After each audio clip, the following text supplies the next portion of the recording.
On this episode of the Ask Mike Reinold Show, we talk about treating acute Achilles tendinopathy. The Ask Mike Reinold Show. Helping people feel better, move better, and perform better.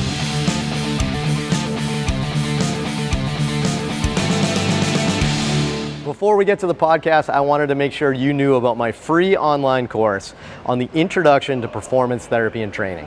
If you want to learn how to get started optimizing and enhancing performance, this is the course for you. Head to mikereinold.com/performance to sign up today. Welcome back, everybody, to the latest episode of the Ask Mike Reinold Show. I am at Champion PT and Performance up in Boston with a bunch of our crew here today. Let's see, I got Lisa Russell. She's looking up at me on my screen, which was like super Brady Bunch. That was awesome. Lisa Russell, Dave Tilley, Lenny Macrina, Mike Scudo, Dan Pope, answering your questions today. Len, who's our question reader for today? Our question reader is a PT student that we just cherish. He's just an amazing little PT student. It's Trevor Claridge from Belmont University down in Nashville, Tennessee. We have friend Mike Voigt, who is an instructor there, and so we cherish that relationship at Belmont. So good job, Trevor, for keeping that going. And Trevor, I don't know if anybody's told you this, but you are by far the best student we have right now. Yeah, keep it up. Like excelling. All the other students are annoying, but keep it up. Oh no, wait, you're the They're so quiet. Student. All the other ones are so quiet. Very quiet. Like they never even show up to work. Yeah, I've never seen them. Awesome. Trevor, what do we got today? So Tanya from Colorado Springs. How do you manage moderate to severe pain with acute Achilles tendonitis with no reported history of Achilles tendinopathy? The physician ordered oral steroids and a walking boot and no physical therapy for 3 to 4 weeks. All right. I would inject the tendon with steroids. Did they do it? No, it's oral. They did oral. All right. Yeah. Moderate to severe pain, acute Achilles tendonitis, no history of. This is the first episode. Is this Dan Pope? Is there a name? Is there a Dan from Massachusetts? Walking at a lake house. Dramatic stare walking at a lake house. The first is it weird that the first thing that went to my head is like, it's gout. Is that what Dan, you want to give your case study of yourself and maybe talk about this a little bit? Oh, I don't know. I've seen this a few times too from some docs, and it makes me scratch my head a little bit. So someone's Achilles is hurting them a lot. And I think generally these folks have tried a few things. They're not getting better, and the doctor just suggests using a boot, So I don't know if that's what's going on with your patient, but for most cases of tendinopathy, reactive tendinopathy, tendonitis, whatever you want to call it, you'd like to have more of an active approach. Maybe they're just so irritated that they're not able to get through their regular life without flaring things up, So generally, we want to keep people as active as we possibly can. But I think maybe in these cases, the doc is figuring like, we just need to calm this down as much as possible. They keep flaring it up. So, I don't know what the question is the doctor making the right decision, or what do you do, in this instance, But I think it's more of like what we do, right? And this is where like I hate when you get these blanket statements. So like you go on an oral steroid, so it's probably a 5-day dose pack, right? And then you say go in a boot and no physical therapy for 3 to 4 weeks. Well, I mean, if the steroids work, you should be pretty dang close. Like day 6, day 7, like what if you're feeling great? I mean, we're really going to literally do nothing for 3 more weeks and have nobody even monitor that, nobody even check on that, right?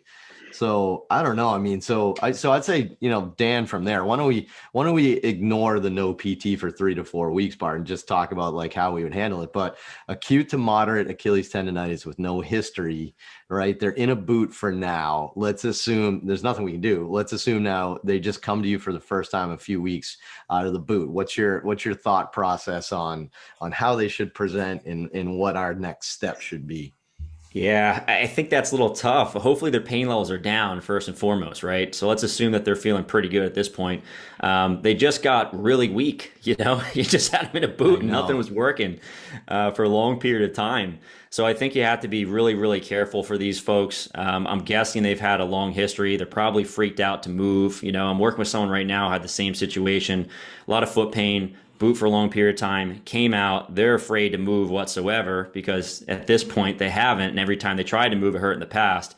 So I think you have to, A, instill a little bit of confidence in that person, but B, also be really cautious. For a lot of these folks, I'm recommending a pedometer just because we have to make sure they're not walking too much throughout the course of the day.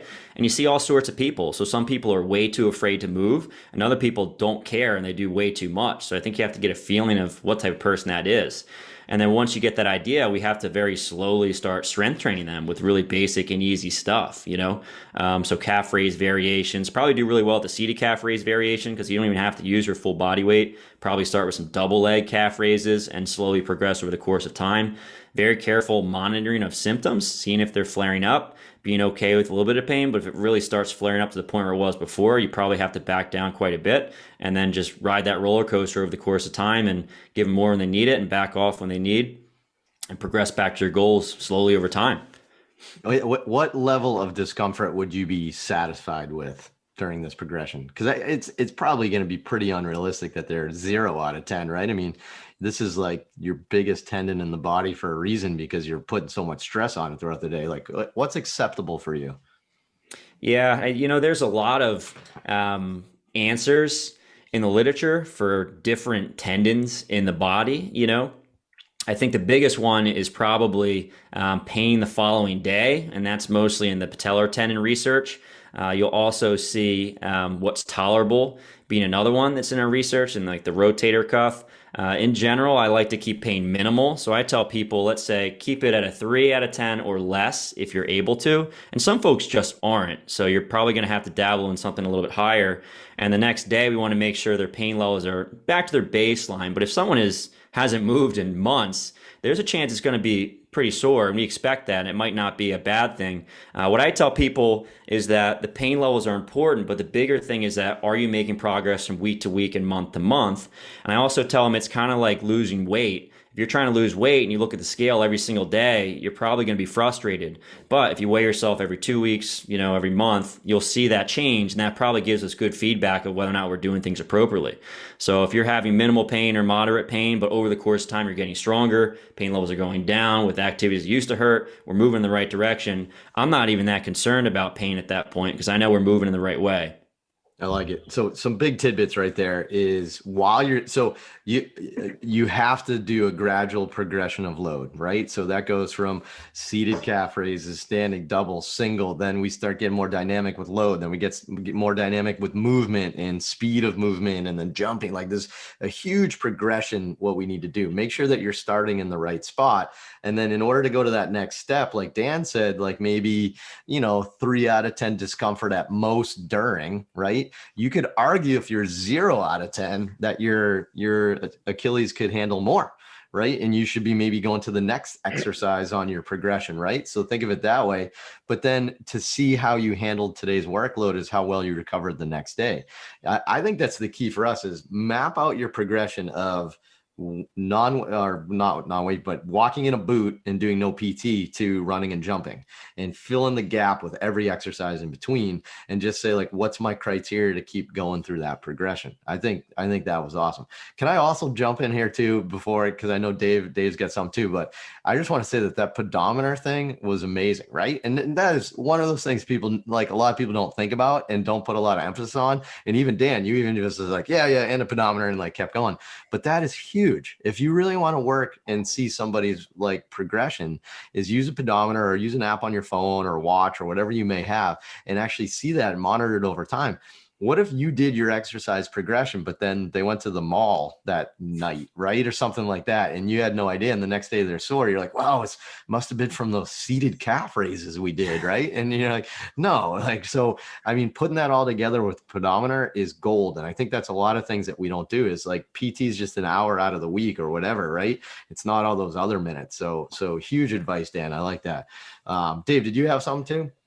Yeah, I just want to kind of put some more thoughts too, because I think a lot of people, especially working with any athlete really who has an Achilles issue. So I unfortunately see a lot of Sever's disease in younger athletes, but also like older Achilles tendinopathies and also tears as well. But like, I think that the progression out of the boot is sometimes such a struggle. It's similar to like how docs sometimes are like, all right, no lunges ever, no squats ever, but you can run it 3 months, right? And the same thing happens with the boot. It's like, wear the boot for 4 weeks and like, yeah, go for it. Try to do some jogging. And I think like that lack of guidance around the boot transition really makes a lot of people frustrated because they can't get back to daily life. And I just came to my mind because I literally had someone last night who she had a talar dome issue, but like she came out of the boot or is instructed to come out of the boot and she's really struggling a lot just to walk normally and not have any pain. So I think using a heel wedge for these people is really important, is to give them like usually get them at like CVS or somewhere, but it's just like 3 layers you can rip away like a half inch every time. If they go from the boot is so rigid, they have 0 dorsiflexion and it gets really, really stiff in the capsule and really stiff in their Achilles.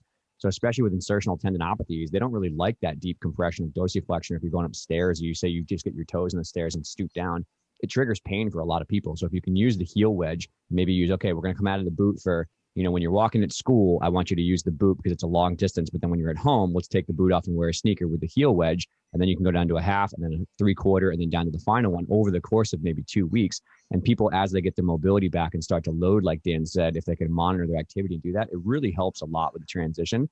And so I'm educating a lot of people like, yes, I know you're clear of the boot, but let's give it 2 weeks to slowly get you back because you probably walk 8 miles a day between all the stuff that you do. And I found that very, very helpful for people who kind of struggle to kind of get that put back. I would imagine coming out of a boot feels terrible. I've never been in a boot for 4 weeks. Yeah, I can imagine. Yeah, that seems aggressive. And again, too, like, why can't we be doing some gentle range of motion exercises and stuff during that? It's like, come on, docs, we got to get better with that. So that way, when we can start putting weight through the tendon, it's not both a mobility and a loading restriction now, right? Crazy. Yeah. Mike, what's up, Mike? What do you think? Yeah, I was just thinking, and Dave just touched on this a little bit, but from a diagnostic specificity standpoint, I think, especially with an acute tendonitis, you probably want to be pretty specific with your diagnosis if it's more insertional or if it's a mid-substance, because I think that does help guide the exercise selection. Maybe more of an insertional, but down by the calcaneus, really flared up. You may, when you're working on your calf raises, you may just have them go to neutral at the beginning and not go past into dorsiflexion, because that will recreate some of their compressive issues if you think they're having issues with compression of the tendon around the calcaneus. Versus more of a mid-substance, maybe you can work into a deeper dorsiflexion range when you're doing your calf raises and your seated calf raises. They may be able to tolerate that pretty well. So I think it does guide the exercise selection, especially early on when you're trying to calm down the area, but also generate a little bit of capacity in the calf. I think that can be fairly helpful for people. Yeah. To me, this seems like a fun one, right? I mean, think about like what Mike and Dan just kind of talked about. It's like we get to think of like this huge exercise loading progression, which I think that's what we think's fun in our world, right? It's like, how do you get from point A to point Z, right? And all those things in between. And that's, great tidbits on variations on how you would do that. Like, this is actually a fun one for me in my mind, because this is like PT to the T, right? It's workload progressions, exercise selections, and just gradual, like building them up over time. I mean, this is like a perfect one. So awesome. Good stuff. Well, hopefully that helps, Tanya. Never fun to deal with somebody in that much pain, especially with an Achilles. Achilles are tough. Like you don't want that thing to progress. And that's probably what the physician was thinking there when they got so conservative on her. But something to keep in mind. But awesome stuff. Good luck with that. If you have questions like that, again, head to MikeReinold.com, click on that podcast link, and you can fill out the form to ask away. But be sure to subscribe, rate, and review us on iTunes and Spotify, and we'll see you on the next episode. Thanks again.